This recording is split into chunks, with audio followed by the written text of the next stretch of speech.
Just showing you how we're going to make, as you can tell with the bow and stern decks, notice that there is a height difference.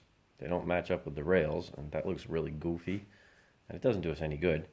We're going to make another set of rails. Now, the way we're going to do that is with the offcuts from when we made the ribs. So the first thing we need to do is, of course, line up that piece so it's even with the end of the boat here. And of course, I've blocked it and put stuff up to hold it here in the middle. And same thing up here at the bow. Now, the only part that we need is the middle part that runs between the two decks. We don't need these ends. So we're just going to cut off these pieces. So I'm going to start by marking the length.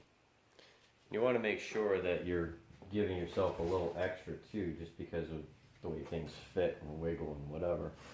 It might not be as tight as you imagine. So I'm going to go beyond. There's my actual part, but I'm going to make a line back here. So we're going to cut at that length the two ribs that will make up the side rails. And the same thing at the other end. Also matching the end and the curve and giving ourselves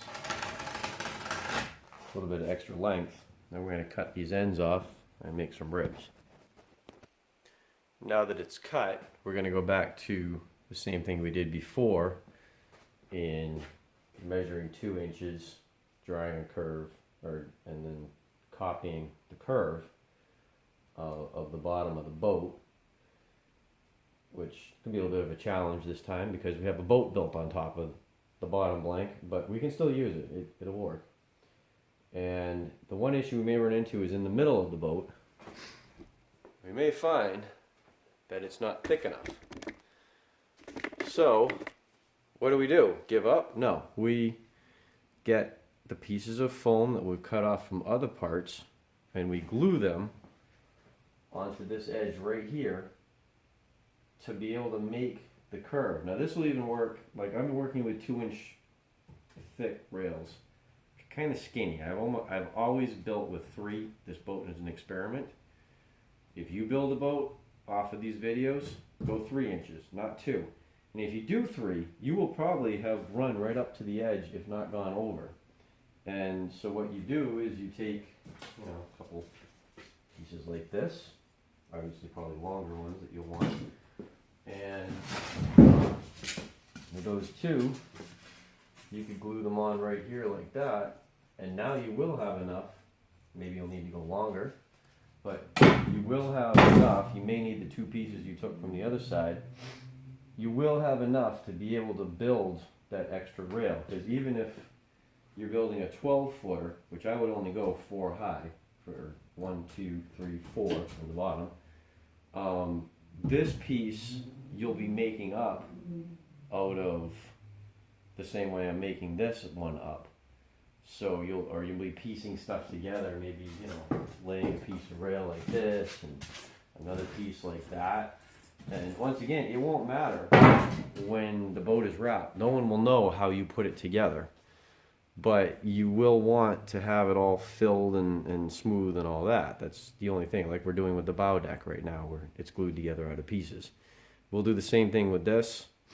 We'll have those 2 ribs to sit on top of the cockpit, bring it all up to the same height. Like I said, it's a tandem. I think a 5th layer is always better with a tandem, just to make sure that the side is high enough for waves that wash in from the side, boat wakes and things like that, just because of the extra weight and the extra length. So to copy the length that we want, we're going to match up exactly these top rails rather than cut something to match the bottom. So we're going to take a piece, and it's going to sit on top, as we can see. Now we're matching this inside edge, so I'm just simply going to mark right there. And mark right there, and now I know what to cut out of this corner.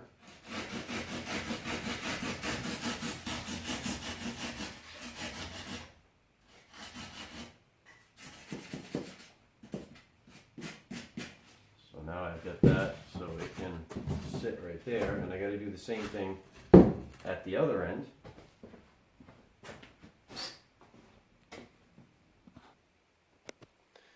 And we're going to match up our other end the same way, seeing how this fits together so that it is nice and tight. I may have gotten a little too much on this end, but you know what?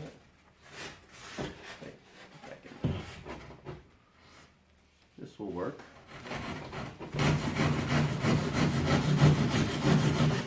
And we need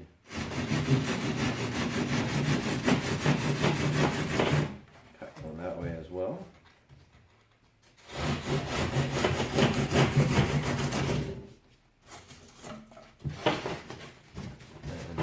And now we're just going to use skewers to pin this in place, and we're going to trace from the bottom. Demonstrate that part coming right up. So with this laid in place, with the skewers matching up the inside edge. I'm not doing the fingertip width the way that I did on the others. Instead, we want it an exact copy.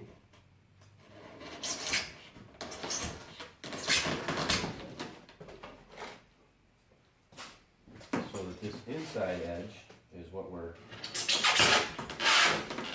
flush with.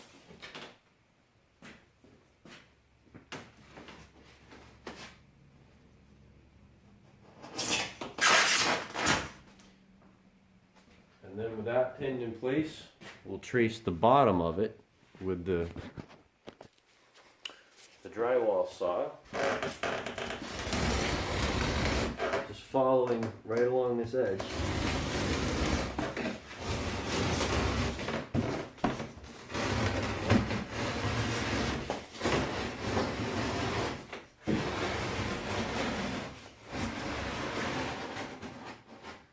And that way we know we have the right shape for our rail.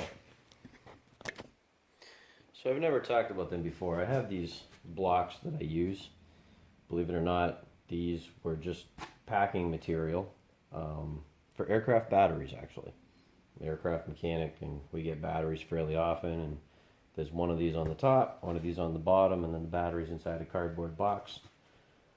It's a 28 volt batteries, not 12 volt like your car. And they're just a nice type of soft foam, and the whole reason I like them is the saw blade goes through them and doesn't feel any resistance, so you're not like fighting it when it gets into the block. And they're the perfect thing to cut on top of, so you're not worried about hitting the floor as you go along, especially with those upper edges. So any type of packing foam that, with anything, a TV, a refrigerator, a washing machine, dryer, computer, anything you can think of that has foam inserts, great things to use as a cutting surface if they have some sort of a shape similar to what I have right here. And then you take, of course, skewers.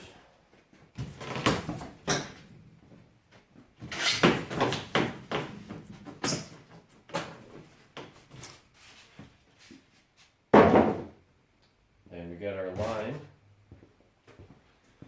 laid out down here, and we just go ahead and cut it. I'm going to use the saber saw. Oh, looks like I have just enough left in the middle to make the rail on the other side. If anything, I may have to scab a little bit on there, but not a big deal. Same thing, just cutting along the same curve. So obviously when I'm trying to put this together, I have this glue that came out from my original scarf joint.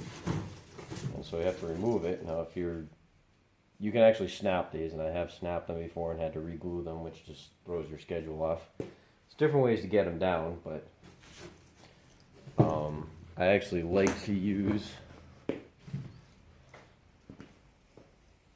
these pliers the most. This is just to make sure everything will sit flush when it's all together. Sometimes it'll take a divot out of the foam if you're not careful. Not that that's the end of the world.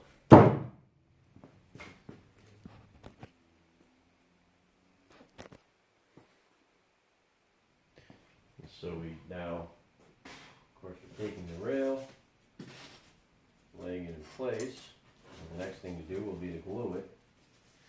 But obviously, if I'm going to put blocks on this, I'm going to want to put a support under the middle of the hull. And we'll just wait to do that until we have the other side also trimmed out. Same way as this one. Same thing that you saw. I'm just going to do it on the other side. And we have it all ready to go. So after all that careful cutting and figuring and everything else, I ended up with a gap. The easy way to take it is this is just an off-cut piece of foam. Glue it, especially on the tip, because that's where it's mostly going to go. And slide it in there. And then once it's cured, cut it off. And that'll take care of the gap and make everything secure, because you're not really caring. This isn't like wood where you're like, oh, you're figuring your seams and all that. What you just care about is making a solid block of foam, because the foam is all about the compression forces, the pushing together, resisting that. The fabric that we're going to wrap this with is the whole thing of keeping it from pulling apart, you know, the two pieces coming undone. It's the pressure that the foam withstands, and the fabric takes care of the tension. That last rib was a little bit thinner than I'd like to see. You can see a couple spots like this one right here where on the outside it's matching up, but the inside it's a little thin. And then the same thing here through the middle where I expected to see it, just because there wasn't enough there to cut. But it really is almost not worth gluing another piece on when we were getting it set up. So what I'm going to do instead is I have this long skinny piece, came off of something else, and I'm simply going to glue that in right here and then clamp it. And when it's cured, it will make up a full width rib. So basically anywhere here that you can see the black ink is where it's not thick enough. So I'm going to remove these two bricks, and I want to have that whole stretch right there covered up by this piece that I'm gluing in. So the first thing, of course, is to lay glue on the part that gravity is not going to make run, which is the ledge right here. It doesn't have to be really thick, but we definitely want to make sure that there is enough there that there's not going to be any issue with it coming apart later on. Here, and then of course our piece that's going on. And in thin pieces like this, this foam is flexible enough that it won't hurt anything, that this end is so much thicker than the other end. It will flex right into place, and then we'll just scrape off whatever thickness we don't want after it's all cured and set.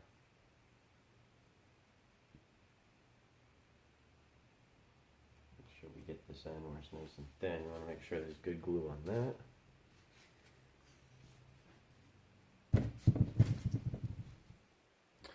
Another thing with Gorilla Glue, which I use a lot of, you always want to cap the bottle as soon as you're done working with it. If you saw in the earlier parts of this video, I was using an older bottle and it was thick. Part of that was the cold, but part of that is also that just sitting here in the bottle, once you open the top, moisture comes in. Every time I turn it back up right in here, it sucks in some air, it sucks in a little moisture, and this glue starts to set up inside the bottle. That's why you can't just buy like gallons of it ahead of time and wait with it. Like the Tight Bond 2 will last forever. It's until the water evaporates out of it.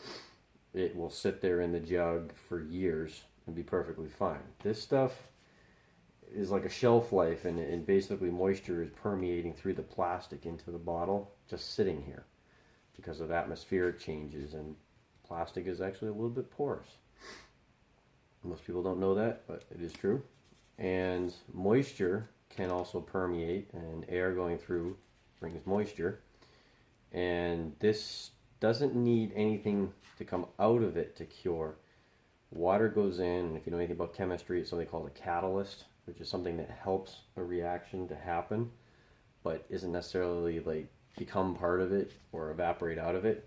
That's what Gorilla Glue, the polyurethane glues, that's how they work. And Gorilla Glue in particular. And so it's water that is the catalyst, it's the activator. So just water vapor in the air will cause this to set up in the bottle, which is why I said you got to be careful about keeping it capped. So clamp that in here. Go get my clamps now. So anytime you're clamping with foam, the small pressure points, even like with the squeeze type clamp or anything like that, will puncture into the foam, and you don't want that. So use backup strips. This is a 5-gallon bucket stirring strip. This is just a strip of plywood. And you lay it over the part that you're clamping, and you got to put one on the outside like you're seeing I'm doing here. And then I use that's 4-inch PVC pipe that I slices out of, and I cut through.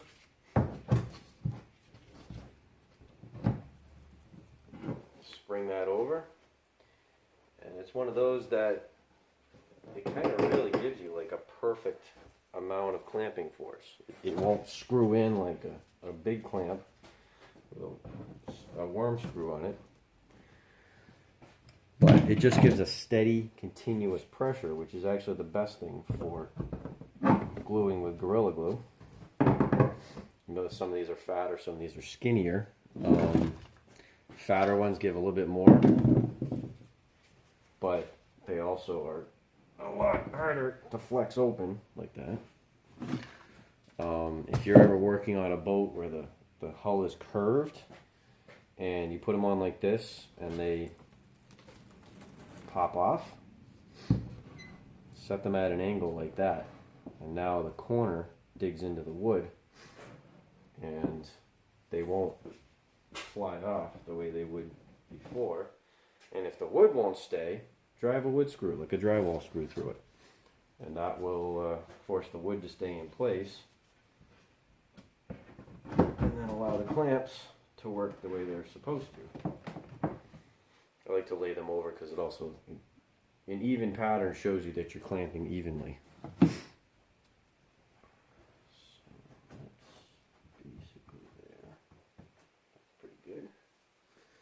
At this end, because of the strength of the foam, even though there's no clamps down right on this very end, the foam is going to push itself in as much as I need it to.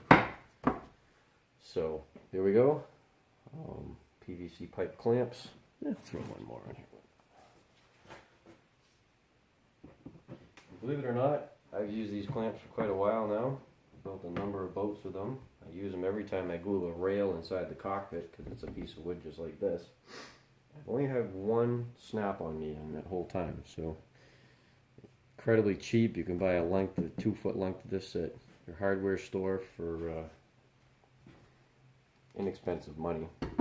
Forget what it actually cost me, but I know that it wasn't anything I felt was outrageous, even though obviously it's cheaper to just buy a full-length pipe, and it will work for a lot less money than if you went to even Harbor Freight and bought all of the clamps that you would need to make up for this otherwise. So that's how you make up for skinny spots. I have another one back here I'm going to take care of, and then next time we'll be dealing with this. We'll go on to laying the inside rails in the cockpit. Just a quick show off the got a couple different clamping things going on the rails right now. Gravity clamps bringing on the top layer, and gravity clamps holding on the bow deck. And when we come back next day I get on this will all be ready pretty much for, it will be ready to shape the outside of the hull and work on shaping the inside of the cockpit.